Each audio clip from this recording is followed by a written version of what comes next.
안녕하십니까. 인트로 시간입니다. 빠꾸민 작성에 저는 불쑥 나왔지만 서강사라고 하고요. 빠꾸민 작성 2명의 강사로 이루어져 있고, 한 명은 탈쓰고 수업하는 각시탈, 그리고 저 서강사 2명이 있습니다. 아마 여러분들 초반에는 각시탈 수업을 많이 듣게 되실 거예요. 소리나 아니면 자료 해석 위주로 진행되기 때문에 각시탈 얘기를 들을 거고요. 인트로는 제가 잠깐 진행을 하도록 하겠습니다.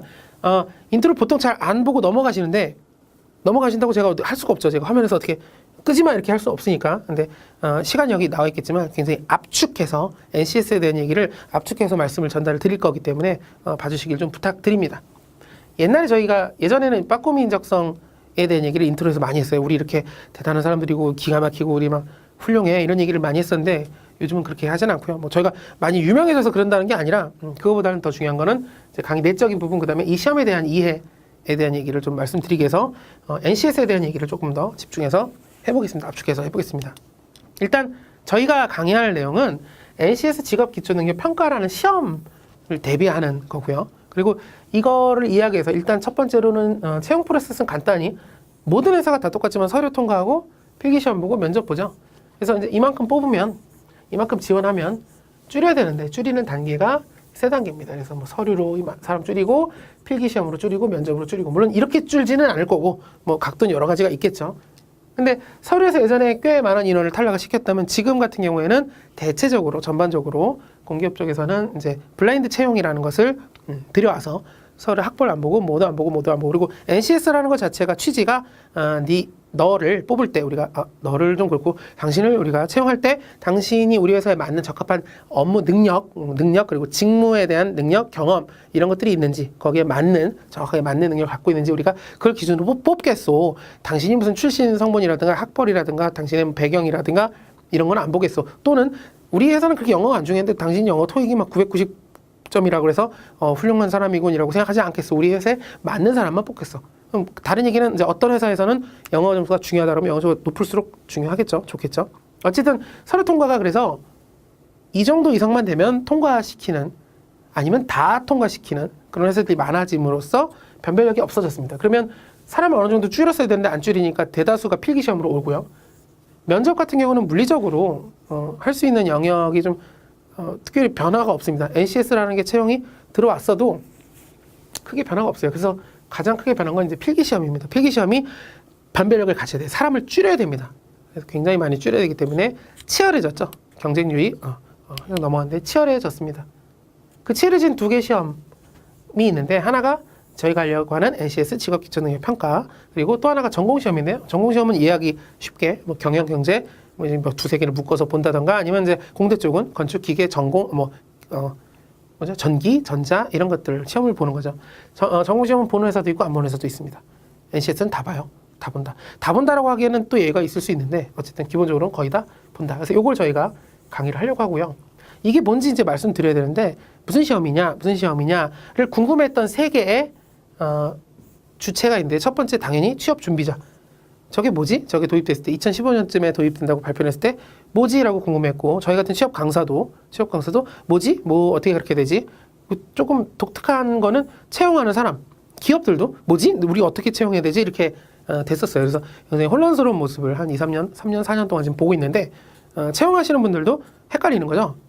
그래서 어떻게 하라는 거지? 그래서 초반에 인사 담당자들이 나와서 하는 것들을 좀 보면은, 우리 예를 들어 어떤 기업의 담당자가 우리 회사는 원래 NCS 취지에 맞게 하고 있어, 이런 얘기도 하고 그러십니다. 그래서 변화된 게 없어라고 얘기도 하지만, 어쨌든 기존에 시험, 필기시험이라는 게 인적성 시험이 있었는데 NCS가 도입되면서 변화가 있어야 되고, 그 변화의 과정에 굉장히 혼란스러운 과정을 좀 겪었습니다. 어쨌든 이게 뭔지를 다들 궁금해서 산업인력공단에서 자, 이런 거야 라고 해서 NCS 직업기초능력 평가, 그러니까 필기시험에 대해서 뭔가를 주었어요. 주어진 것은 10개 영역을 주었는데, 10개 영역 아까 잠깐 넘어갔지만 10개 영역입니다. 이건 좀 이따가 말씀드리고, 형태는 2가지 줬는데 NCS 이론 그리고 NCS 대표 예제를 줬습니다. NCS 이론은 PDF 파일로 된 10개 영역에 대한 교과서 같은 거예요. 쭉 줬고 내용도 있고 막 사파도 있고 예시도 있고 거기에 따른 문제들도 있습니다. 근데 중요도는 많이 떨어졌고요. 이따 또 말씀드리겠지만, NCS 대표 예제는 그럼 예시 문항 같은 거죠. 줘서 이렇게 시험을 내는 게 어때? 라고 줬습니다. 이렇게밖에 안 줬기 때문에 이 모든 세 그 주체들은 여기에 매달릴 수밖에 없었죠. 시험을 내는 사람도 심지어 이렇게 매달릴 수밖에 없었기 때문에 그만큼 중요한 내용이고요. NCS 1호는 지금 잘 안 나옵니다. 안 나오는 이유는 NCS 1호 할 때도 설명하겠지만 공부 안 해도 일단 안 나오고요. 시험 자체를 내는 사람이 잘 안 내고 나온다 하더라도 상식으로 풀 수 있는 내용들이 많고 공부 양은 되게 많은데 비효율적이다. 물론 나오는 회사가 분명히 있습니다. 준비를 하셔야 돼요. 그럴 때는 기본적으로는 NCS 대표제가 메인이기 때문에 여러분들이 공부를 얼마나 하셨든 간에 NCS 대표제를 아직도 안 풀어봤다면 안 돼요. 풀어보셔야 됩니다. 물론 저희도 대표제를 그대로 담은 아니면 조금만 바꿔서 뒤쪽에 만든 문제들이 있습니다. 그걸 기준으로 모든 회사가 다 준비를 하고 있고 모든 회사가 그렇게 출제를 하고 모든 강사, 채용 관련한 주체들 다 이걸 기준으로 하기 때문에 꼭 좀 보셔야 된다. 세부적으로 그러면 NCS 직업기초능력표는 어떻게 되느냐를 볼게요. 10개 영역으로 했는데 이렇게 있고요. 의사소통 능력, 수리 이렇게 있습니다. 읽어보시면 그 이름만 들어도 이게 무슨 영역이다 대충 알 수 있는 영역도 있는데 간단히만 정리하면 의사소통 능력이라는 게 첫 번째로 나오는데 국어예요. 아니면 이제 문서를 주고 해석하라는 거. 어휘 문법 문제도 나올 수도 있는데 거의 안 나옵니다. 근데 나올 수도 있어요. 회사가 200개가 넘는 회사가 다 각자 시험을 내기 때문에 의사소통 능력은 요거 내라고 주체가 따로 정해진 게 아니기 때문에 다 각자 냅니다. 그러다 보니까 나올 수도 있고 안 나올 수도 있는데 거의 안 나옵니다. 국어고요. 수리 능력은 수학인데 기본적으로는 자료 해석이 좀 메인입니다. 응용 수리, 여러분들 어렸을 때 배웠던 소금물 문제 이런 것들 수출이 나올 수도 있지만 거의 대체로는 자료 해석이다. 문제 해결 능력은 이게 결국 필기시험이 다 문제로 이루어져 있다 보니까 이 하위에 있는 영역들이 다 문제 해결 능력이라는 이름을 쓰고 나올 수도 있습니다.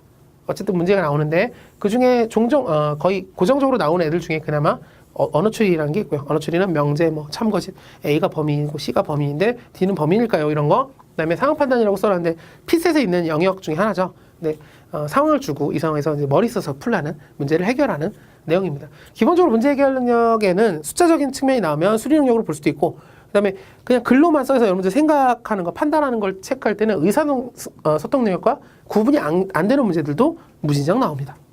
어쨌든 이렇게 배치되어 있고 나머지 이 세 개가 위에 있는 세 개가 거의 다예요. 1번, 2번, 3개, 3개 영역이 출제 비율이 높다고 해도 높은 정도가 아니라 거의 다라고 볼 수 있고요. 그나마 추가돼서 나오는 것들은 5번과 9번입니다. 자원관리 능력은 자원관리는 자원을 관리하는 건데 그 자원의 대상이 4가지가 있습니다. 시간, 그리고 돈, 사람, 그리고 물건인데요. 시간과 그다음에 예산, 돈이죠. 두 가지는 숫자로 이루어진 문제를 만들 수 있기 때문에 문제가 되게 어렵게 내기 좋습니다. 그래서 이 유형들이 아주 유명한 유형들이기 때문에 이것들이 종종 아주 많이 나오는 편이고요. 그리고 조직의 능력은 약간 이제 문과적인 성향, 경영. 조직이라고 하면 회사 조직을 얘기하죠. 들어왔을 때 경영적인 거, 그다음에 실제적으로 우리가 업무할 때 할 수 있는 수합 분석이나 정결권, 조직도 이거에 대한 세부적인 얘기는 나중에 말씀드리겠지만 아주 유명한 유형들입니다. 이런 유형들은 다 뭐냐면 NCS 대표 예제를 얘기해요. 대표 예제. 아까 우리한테 주어진 거 2가지가 있다 했죠. 이론과 대표 예제. 대표 예제에 딱 떡하니 배치가 돼 있고 장관리에서도 아주 유명한 문제들이 있습니다. 이런 것들이 문제로서, 그러니까 시험이다 보니까 변별력을 줘야 되다 보니까 문제로서의 어떤 틀을 갖추고 있다 보니 출제하는 사람도 이런 걸 많이 내기 쉽고요. 그래서 이런 것들 정도, 5번, 9번 정도까지가 1, 2, 3과 함께해서 문제가 출제되는 경향이 좀 더 있다. 하지만 역시 이 셋에는 좀 못 미친다고 보면 되고요. 물론 이것들의 비율은 다 회사마다 다 다릅니다. 평균적인 걸 말씀을 드리는 거고요. 그리고 추가적으로 이제 정보 능력, 기술 능력이 종종 나오는데 아무래도 우리가 공기업 같은 경우에는 어떤 공과적인 성격들이 많다 보니까 정보 능력, 기술 능력이 종종 들어오긴 합니다. 근데 문제 숫자는 적을 수밖에 없고요. 정보 능력은 역시 엑셀이 종종 나와요. 엑셀 혹은 컴퓨터력 능력이라는 자격증, 커말 자격증을 갖고 있으신 분들은 쉽게 풀 수 있는 문제들, 그리고 출력값이라고 했는데 이것도 역시 NCS 대표 예제가 있습니다. 그래서 대표 예제와 관련한 문제들 종종 나올 수 있고, 기술 능력 같은 경우도 도식 추리 이런 것도 나올 수 있는데 거의 안 나오고요. 기술 관련한 지문이 나옵니다. 근데 기술 관련한 지문이 나와서 문제를 풀라는 건 이건 뭐랑 똑같냐면 의사소통하고 똑같아요. 그냥 국어인데 지문 종류가 기술과 관련한 문제가 나왔다. 끝입니다. 그래서 이 하위에 있는 내용들은 전부 다 이 위에 3개에 포함될 수도 있습니다. 그럼 이 문제는 이 영역, 어디 영역에 속하느냐는 각자 회사들, 각자 출제기관에서 자기들이 알아서 하는 거예요. 그러다 보니까 약간 모호할 수 있습니다. 어쨌든 이렇게 배치되어 있고요. 특징적인 거 다시 한번 정리하면 요 3개가 위주고 이런 것들 특별한 유형들이 있습니다. 공부를 해야 되고 어려울 수도 있어요. 그리고 이런 것들 엑셀 나온다, 뭐 나온다. 중요한 건 이제 설명 안 한 4번, 6번, 10번인데요. 자기개발 능력, 대인관계 능력, 직업윤리는 안 나옵니다. 아니에요. 나오기도 해요. 근데 거의 안 나옵니다. 그럼 나오게 되면 뭐가 나오느냐? 아까 처음에 주어진 게 이론과 대표예제라고 했는데 대표예제가 없어요. 얘네들은. 대표예제 제로. 제가 이거 지금 비율로 써놓은 겁니다. 100% 이론에서 나와요. 근데 아까 말씀드렸지만 이론은 잘 안 나옵니다. 그러니까 얘네들이 잘 안 나와요. 만약에 나온다면 이론에 나옵니다. 얘네가 나온다 안 나온다를 뭘로 구분하느냐? 여러분들이 채용 공고를 봐야 돼요. 채용이 뜨면 채용 공고에 보면 NCS 직업기초능력평가 하위 영역들이 나옵니다. 그럼 이 10개 영역 중에 뭐를 시험에 낼지를 써놔야 돼요. 10개 영역이 다 나오는 회사도 있습니다. 근데 다 나온다는 건 완전히 비율은 엉망일 거고요. 다 나오지 않고 요즘은 요 3개는 꼭 들어가 있고 근데 수료는 게 없는 회사도 있습니다만 어쨌든 꼭 들어가 있고 이런 것들에다가 추가적으로 몇 개가 들어갑니다. 그래서 5개 영역 이상으로 권고는 되고 있는 것 같은데 그건 다 다양하니까 3개 영역만 보는 회사도 꽤 있습니다. 근데 거기에 만약에 자기개발 능력이나 대인관계 능력이나 직업윤리가 있다면 여러분들은 NCS 이론이라는 걸 공부를 해줘야 돼요. 좀 골치 아파집니다. 근데 잘 안 나올 겁니다. 그러니까 제가 하고 싶은 얘기는 이 세부적인 얘기는 각 영역을 설명하는 강의에서 다시 하겠지만 채용 공고상 이 10개 영역에 뭐가 나오느냐에 따라서 여러분들 공부할 것들이 어느 정도 정해진다라는 거 하나. 두 번째는 이론과 대표예제가 있는데 보면 수리 같은 경우는 이론이 나올 수가 없어요. 그리고 문제 개량도 이론 제가 5라고 했는데 5%라고 95대 5라고 하면 거의 안 나온다는 얘기죠. 없어요. 거의. 95% 정도가 대표예제다. 그래서 대표예제 위주로 많이 나오는 이 3개 영역이 많이 나오는데 여기 보면 숫자가 이렇게 돼 있죠. 대표예제 위주로 보셔야 된다. 그나마 의사소통에서 이론이라는 부분은 이제 문서 작성하는 거 어떤 공문서 작성법 이런 것들이 나올 수 있지만 그건 그거 할 때 다시 말씀드릴 거고 기본적으로 대표예제가 기본이 됩니다. 그리고 그나마 많이 나온다고 했던 자원관리랑 조직위에도 마찬가지로 굉장히 높죠. 조직위 같은 경우는 이론이 조금 있는데 이 이론은 이론에서 말씀드리겠지만 실제로는 그냥 경영 이론에 가깝다 보니까 경영 전공자든가 이런 분들이 많이 유리할 수 있습니다. 세분화해서 말씀은 드렸고요. 중요한 얘기인데요. NCS가 갖고 있는 가장 큰 특징 불확실성입니다. 제가 2017년도 초에 그 큰 공기업 단계에서 그 3,000명 정도가 오셨던 그 발표회가 있었는데 그때 이제 실제 강의장에는 500명 정도 계셨고 다른 강의는 화면으로 했습니다. 그때 제가 했던 얘기가 지금까지도 똑같은데 NCS에서 제가 뭐라고 말씀드렸냐면 NCS 여러분 불확실해요 라고 얘기했어요. 이게 정리가 뭐가 어떻게 되는지를 알 수가 없는 부분이 되게 많고 여러분들 공부하시면서 그런 부분이 굉장히 힘들 수밖에 없습니다. 그러니까 그거를 힘들다는 얘기를 지금부터 할 건데 되게 답답하시더라도 듣고 이해하고 인정하고 어떻게 공부해야 될지를 얘기를 해볼게요. 첫 번째, 모든 회사의 시험이 다 다르다. NCS 직업기초능력평가라는 시험의 이름은 같지만 이 시험을 구성하고 있는 내용에 대해서는 각 회사가 다 따로 내요.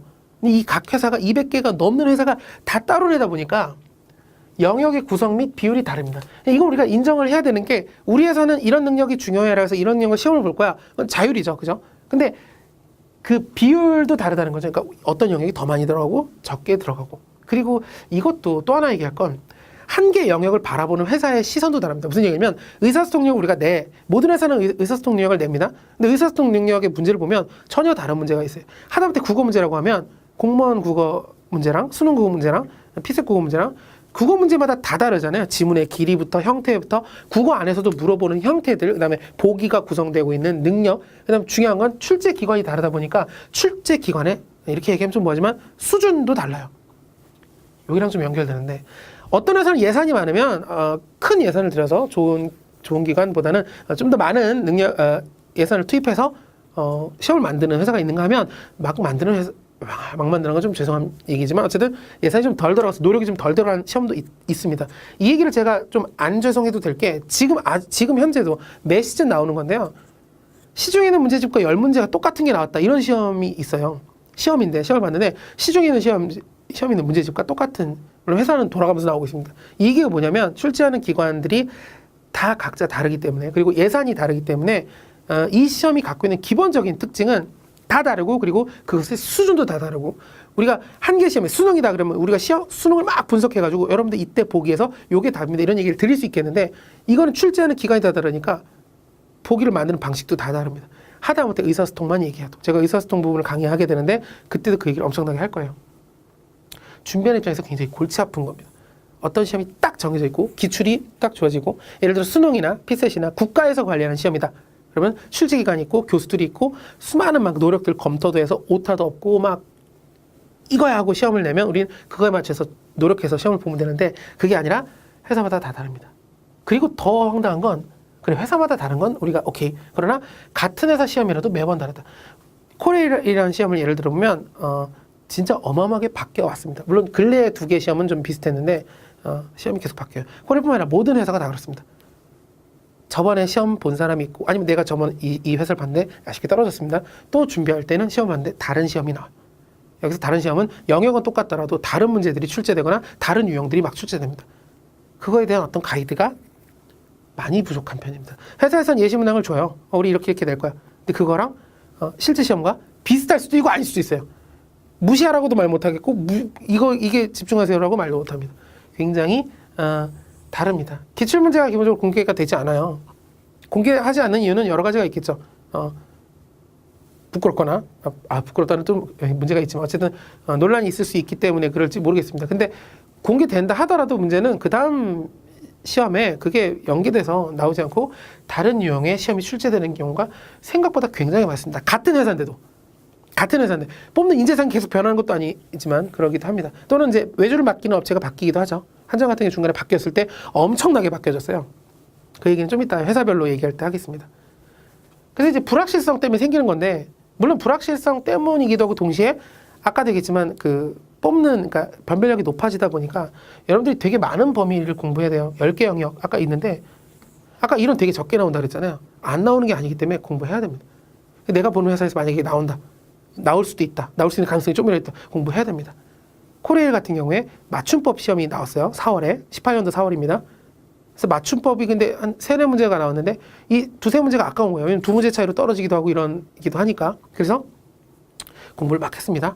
맞춤법 공부 정말 불편하거든요. 공부하기가. 정말 많은 걸 쓸데없는 걸 많이 공부해야 되는 쓸데없는 게 아니라 이 시험 내에서 중요도가 떨어지는데 공부했는데 그 다음에 이제 4개월 뒤에 불과 4개월 뒤에 8월쯤에 시험 봤는데 안 나왔습니다. 그 공부할 게 되게 많다는 거죠. 그리고 여러분들이 자격증도 따야 되고 영어도 아까 서류 통과가 많이 된다고 했지만 그래도 최대한 더 돼야 되기 때문에 영어도 해야 되고 전공 시험도 해야 됩니다. 많은 분들이 착각하시는 게 NCS 시험만 보는 회사가 있으니까 그것만 준비해서 해야지 나는 전공이 약하니까 되면 좋은데 안 되는 경우가 많고 여러분들은 결과적으로는 전공 공부까지 하셔야 됩니다. 제가 봤을 땐 그래요. 이따가도 말씀드리겠지만 공부를 통해서 또 실력이 그렇게 잘 안 느는 영역들이 많이 있습니다. 어떻게 해야 될지도 모르겠지만 불확실해서 그래도 어느 정도 가이드가 있어요 사실은. 그래서 공부를 열심히 해서 했는데 잘 안 늡니다. 안 늘면 어떻게 되냐면 하고 싶지 않아질 수 있죠. 그래서 이런 부들력도 있고 시험장에서 경험치가 되게 중요합니다. 공부 열심히 했는데 시험장 가서 주어진 시간 안에 어쨌든 끝장을 내야 되는 시험이다 보니까 점수가 잘 안 나옵니다. 그리고 아까도 얘기했지만 엄청 치열하다 보니까 작은 차이로 합격, 불합격이 나뉘는 경우가 생기죠. 그래서 얼마나 집중해야 되냐 여러 가지 얘기들이 이 불확실성 때문에 또는 시험 자체가 엄청나게 치열하기 때문에 생기는 상황들이 있을 수 있습니다. 제가 지금 말씀드린 것보다 여러분들이 준비하시면서 더 많이 느끼실 수 있을 거예요. 자, 출제 경향인데 몇 개 회사를 좀 정리해봤어요. 근데 지금 보면 밑에 좀 잘렸는 것 같아요. 하나 더 있는데 어쨌든 출제 경향이라고 했는데 이게 뭐 어떤 세부적인 내용이 조금 틀릴 수도 있습니다. 그리고 회사는 정말 많죠. 몇 가지만 놨는데요. 예를 들어 코레일만 좀 따져보면 코레일 여기 3개 정도 있네요. 17년 8월 있고 18년 4월 있고 18년 8월 있는데 이 2개 시험 저도 직접 봤고 이 시험 전에 상반기 17년 상반기 때는 피셋 유형으로 나왔습니다. 피셋 유형이 아니라 피셋이 나왔어요. 피셋 거의 기출 문제 같은 게 나와가지고 사람들이 피셋이다 그러고 피셋 공부를 열심히 했습니다. 그 다음 시험이 이건데요. 피셋 문제 하나도 안 나왔고 요렇게 나왔는데 60문제인데 여기 19문제에서 거의 3분의 1씩 나오고 3문제 엑셀 문제 나왔습니다. 그리고 여기 나오는 유형들은 누가 봐도 피셋 문제가 아니에요. 그러니까 사람들이 아니 이게 뭐야 피셋이 아니고 물론 되게 어려웠지만 시간도 60문제인데 시간 80분 주고 그렇게 나왔습니다.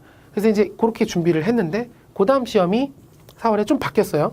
50문제 60분으로 시간이 조금 더 계산이 좀 더 타이트해졌고 그리고 3개 영역만 나오죠. 엑셀에 안 나오기 시작했습니다. 3개 영역 나오고요. 제가 봤을 때 이 시험부터는 그 다음 시험이 불과 4개월밖에 차이가 안 났기 때문에 거의 비슷했습니다.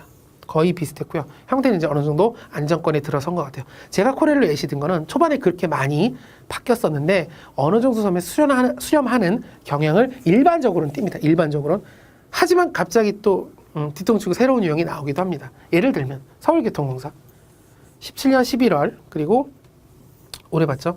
서울교통공사는 이때가 17년 하반기니까 이때 이제 NCS 이때까지는 NCS를 적용해서 돼야 돼요. 그래서 그전 시험과 완전히 다른 시험이 나올 거라고 예상을 했지만 이때 나온 시험이 회사들도 어느 정도 얼추 비슷한 형태를 띠는데 다른 회사들하고 서로 영향을 받아서 완전히 다른 시험의 형태가 나왔어요. 그리고 굉장히 많은 양의 NCS 이론이 나왔습니다. 아까 저희가 주어진 거 이론과 대표예제가 있다는데 대부분 98% 이상이 대표예제에서 나왔습니다. 전체 회사를 보면. 근데 서교공에서는 한 사람들 체감상 한 70% 이상이 이론 문제 아니야라고 하는 단답형 문제부터 해서 이론적인 문제가 나왔습니다. 많이 패닉이 왔죠. 많은 사람들이 공부를 했어요. 그런데 이번에 이제 얼마 전에 봤는데 또 다른 유형들이 무진장 나왔습니다. 예전에 나온 형태는 거의 안 나오고요. 많이 나왔던 게 뭐냐면 법조항 문제가 많이 나왔는데 법조항 문제라는 거는 철도법 거기에 관련한 법을 주어지고 문제를 푸는데 이 문제가 뭐냐면 이 문제를 풀 때 문제가 뭐였냐면 검색 좀만 하셔도 아시겠지만 시험 보신 분들 다 아시겠지만 가시성이 굉장히 떨어지고 인쇄 상태가 안 좋고 종이는 큰데 지문이 막 2개 넘어가서 더 넘어갑니다. 막 왔다 갔다 펄럭펄럭 하면서 봐야 되고 하고 싶은 얘기는 그만큼 다양한데 그 수준이 막 이거 뭐 서경 제가 막 비판적인 얘기를 하는 게 아니라 좀 더 신경 써서 낼 수 있지 않았을까 싶은 부분들도 있다는 거예요. 지금 적은 아주 극소수의 회사들을 예시를 좀 들어보고 있는데 이 회사마다 지금 큰 회사들이잖아요. 대체로 다 큰 회사들인데도 불구하고 시험이 계속 바뀌기도 하고 수렴하는 느낌도 주면서 동시에 최근이지만 또 전혀 다른 유형이 나오기도 하고 불확실하죠. 이런 얘기들이 좀 있다. 뭐 볼 법한 내용들이 없습니다. 회사마다 다 다르고 여러분들이 집중하는 회사에 대해서 정보를 많이 찾아야 돼요. 근데 이 정보라는 게 생각보다 유명한 카페들 있죠. 네이버 카페나 이런 데 있는 것처럼 보이고 많이 얻을 수 있습니다. 실제로. 그런데 조금 회사 규모가 좀 작거나 이래버리면 정보가 많이 없기도 해요. 그래서 스터디를 하시는 게 굉장히 좋은데 준비를 많이 하신 분들이 제일 많이 알아요. 저희보다도 훨씬 많이 합니다. 시험장을 가서 시험 보신 분들이 제일 많이 알아요. 여러 가지 듣는 것도 많고. 그래서 여러분들이 스터디나 이런 것들을 좀 해주실 필요가 있다. 경영이라고 했지만 경영이라고 말씀드릴 수 있는 게 뭐라고 말씀드리면 그게 거짓말이 될 수 있어요. 왜냐하면 항상 반대되는 예시가 있을 수 있다. 라는 정도만 말씀을 드릴게요. 화면을 정식으로 참조를 해주시거나 해보시면 되고요. 근데 이런 내용들을 여러분들이 준비를 하시면 충분히 체크를 하실 수 있을 것 같습니다. 한 점만 조금 얘기해보면 한점 같은 경우도 초창기부터 NCS를 접목시켰다고 했지만 기존 자기들이 갖고 있는 NCS를 유지를 하면서 접목하다가 어느 시점에 갑자기 팍 바꿨는데 그게 아마 17년 상반기, 하반기 이때 완전히 NCS 체제로 바뀌면서 아주 특징적인 문제들을 다 빼버렸습니다. 그리고 NCS 위주로 문제를 냈고요. 그리고 중간에 근래 이제 최근 시험 그리고 그 전 시험보다 전해와 그 다음에 그 출제 기관, 그러니까 외주 주는 업체가 바뀌었어요. 그래서 그때는 바뀌기 전에는 시험 보고 오신 분들이 그때는 5개 영역을 봤는데 5개 영역이고 5개 영역을 오신 문제를 보니까 10문제라고 좀 생각을 하고 있었는데 의사소통 능력이 거의 안 나왔다라는 얘기를 많이 했습니다. 실제로 그랬는지 안 그랬는지는 알 수가 없어요. 그런데 시험 본 사람들 느낌이 야 의사소통 능력은 거의 안 국어가 거의 안 나온 거 아니야 라고 했는데 기간이 바뀌고 나서 그 다음 시험에는 의사소통이 70% 이상이 나왔다라고 보신 분이 저한테 얘기해 줄 정도로 바뀌었습니다. 이렇게 바뀐다라는 얘기입니다. 한전처럼 가장 큰 회사, 예산이 가장 많은 회사에서도 물론 이제 그 이후로는 유지가 좀 될 것 같아요. 그래도 큰 회사들이니까 다양한 회사들의 다양한 정보를 얻기 위해서 여러분들이 스터디, 그다음에 많은 서치들이 필요하다는 얘기를 좀 드려보고요. 여기 보면 뭐가 출제되는지도 나옵니다. 그러면 3개만 하는 회사들도 있는가 하면 여기 보면 전 영역, 서교공 10개 영역을 다 써놨어요. 이런 회사들도 있었고요. 제가 최근에 본 회사 몇 가지만 말씀드리면 코릴도 당연히 봤는데 주택보증공사 허그라고 하죠. HUG. 허그 같은 경우에도 굉장히 이런 문제가 많이 나왔고요. 5개 영역이었는데 그중에 대인관계 능력이 있었는데 대인관계 능력 완전 이런 문제들 위주로 나오기도 했고 조직의 능력은 경영 문제, 저는 경영 전공이 아니지만 전공하신 분들은 경영 문제가 나왔다라고 얘기도 합니다. 이렇게 다양하다. 마지막 얘기인데 공부 어떻게 할지 얘기하고 정리하겠습니다.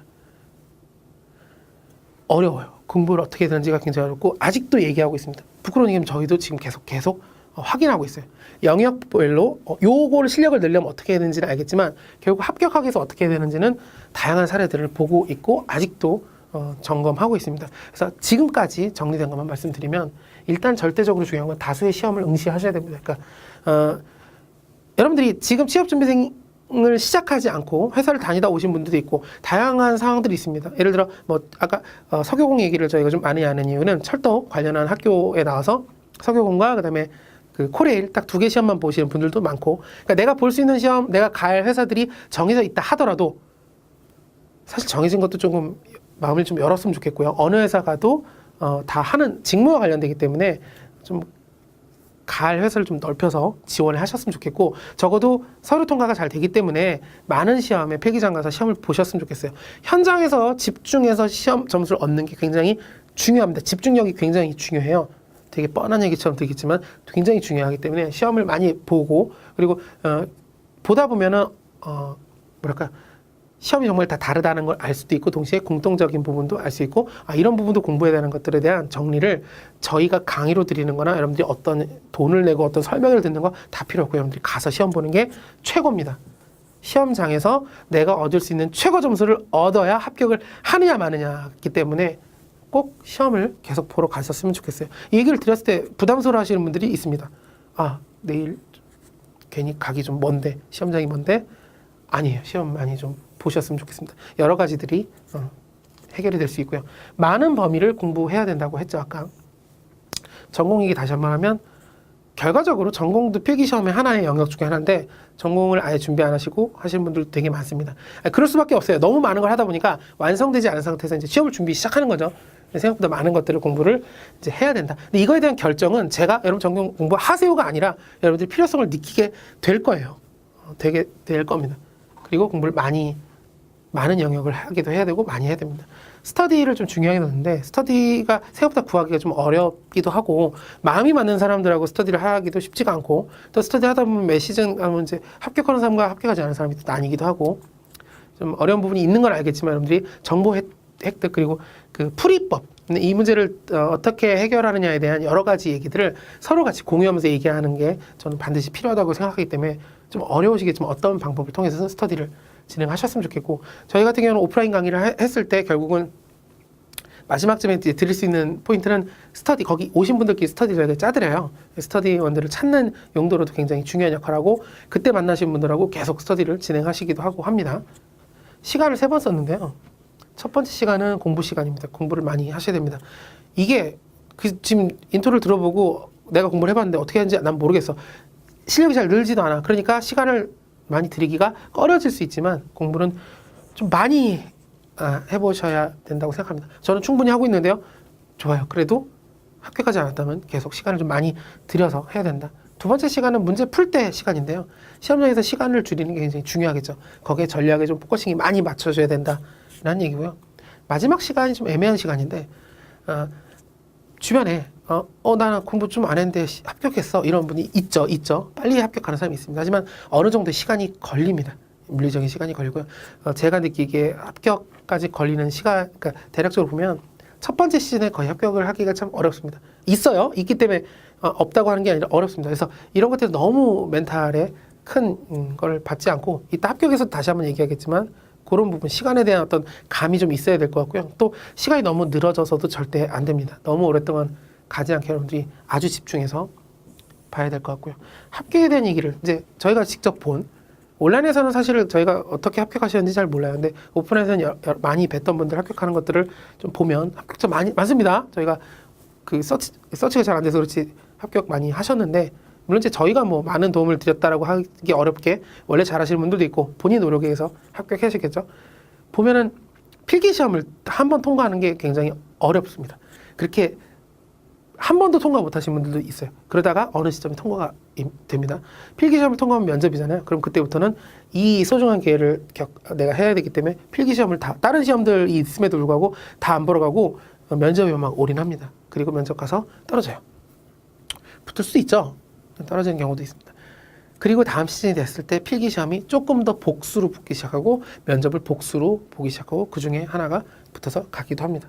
또는 공부를 열심히 하다 보면 사람이 다 다르니까, 예를 들어 영역이 10개 영역인데 10개 영역이 다 강하지 않고 나는 이 영역을 잘하고 이 영역을 못해, 이 영역을 못하고 이 영역을 잘해. 그러면 뭐 강점도 살리면서 단점도 극복을 하겠죠. 이렇게 공부하다가 여러 시험을 보다 보면 시험이 다양하다 보니까 나와 맞는 시험을 시험을 통해서 합격을 해서 가시는 분들도 있습니다. 그렇게 얘기해 주신 분도 많고, 합격한 분들께 여쭤봐요. 어떻게 합격했느냐. 뭐, 아유, 선생님 덕분에 합격했어요. 그런 얘기들은 고마운 얘기지만, 고마운 얘기고 되게 듣고 싶은 얘기지만, 그래도 그거보다는 어떻게 문제를 좀 많이 얘기를 들어보면 다 다릅니다. 그런데 일단 기본적으로는 공부하다 보면은 시험과 맞는, 궁합이 맞는, 운이 아니라 그런 부분들이 있습니다. 인트로를 쭉 통해서 제가 NCS 통해서 하고 싶은 얘기는 이렇게 불확실성이 있다는 걸 인지하고, 그리고 세부적으로는 사실은 굉장히 어떻게 늘어야 되는지를 자세하게 말씀을 드릴 거예요. 강의를 말씀드릴 겁니다. 그래서 강의에 좀 집중을 해주시고, 마지막으로 강의 수강과 관련해서 하고 싶은 얘기는 문제를 풀고 수강을 해주시길 부탁드리고, 특히 각시탈 같은 경우에는 꼭 이렇게 해달라고 다시 한번 요청을 드렸고요. 저도 마찬가지입니다. 문제를 풀고 강의를 좀 들어주시기를 부탁을 드리고요. 굉장히 먼 길을 가야 됩니다. 저희가 기본 이론 강의도 있지만 또 심화 실전 문제 풀이 강의도 있고요. 여러분들이 스터디 통해서 모의고사도 계속 푸셔야 되고, 시험장 가서도 계속 경험을 쌓아야 되고, 한 방에 붙으면 참 좋겠으나 그러지 않은 경우가 많이 있습니다. 그렇다고 늘어져도 안 되고요. 이게 복잡한 내용들이 있는데, 어쨌든 힘든 공부를 이미 하고 계셨건 이제 시작하시건 열심히 해보도록 하고, 저희는 어떻게든 도움을 드리려고 최대한 노력을 해보도록 하겠습니다. 인트로 주셔서 감사합니다. 강의에서 지금 얘기들 다 별로 안 중요합니다. 잊어버리시고 강의에 집중해서 문제 잘 볼 수 있게 노력해 주시길 바랍니다. 강의에서 뵙겠습니다. 감사합니다.